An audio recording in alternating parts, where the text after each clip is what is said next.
ராஜா சொன்னார்ல, அது அதிமுக ஏத்துக்குதா? எந்த கட்சி அது ஏத்துக்குதா? அல்லது பிஜேபியாவது அது எங்க கருத்து இல்ல, அது எச் ராஜா கருத்து, எங்க கட்சி நிலைப்பாடு இல்லைன்னு சொல்ல முடியுமா? அப்போ அதுதான் அவங்க நிலைப்பாடு. போறவன் யாரும் இந்து மக்கள் இல்ல. இந்து மக்கள் வீடுதோறும் கார்த்திகை தீபம் ஏத்திட்டாங்க. திருவண்ணாமலை கோயில்ல ஏத்தியாச்சு, திருப்பரங்குன்ற மலையில ஏத்தியாச்சு. இந்து மக்கள் பிரச்சனையே இல்ல, சங்கிதான பிரச்சனை. இந்து மக்களா பிரச்சனை, முஸ்லிம் மக்களா பிரச்சனை, எல்லாம் ஒன்னா அண்ணன் தம்பி எல்லாம் பழகிக்கிட்டு இருக்கோம். தமிழ்நாடு அதுதானே தமிழ்நாடு. பாபர் மசூதி இடிக்கப்பட்ட போது இந்தியாவை பற்றி எறிந்தது தமிழ்நாடு அமைதியாக இருந்ததுன்னு பெருமை பொங்க சொல்றோமே, அந்த அமைதி வானத்துல இருந்து பொத்துட்டு வந்து விழுந்ததா? இங்க நம்ம அண்ணன் தம்பின்னு சொல்லி சொல்லி அந்த இணக்கத்தை வளர்த்திருக்கிறோம். 100 வருஷமா அதற்கு ஒரு மிகப்பெரிய பரப்புரை நடந்திருக்கு தமிழ்நாட்டுல. அவன் வேற நீ வேற இல்ல, எல்லாம் ஒண்ணுதான் சொல்லி அந்த உறவை வளர்த்து வைத்திருக்கிறோம்.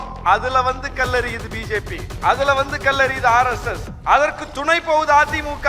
அதை எப்படி நம்ம அனுமதிக்க முடியும்?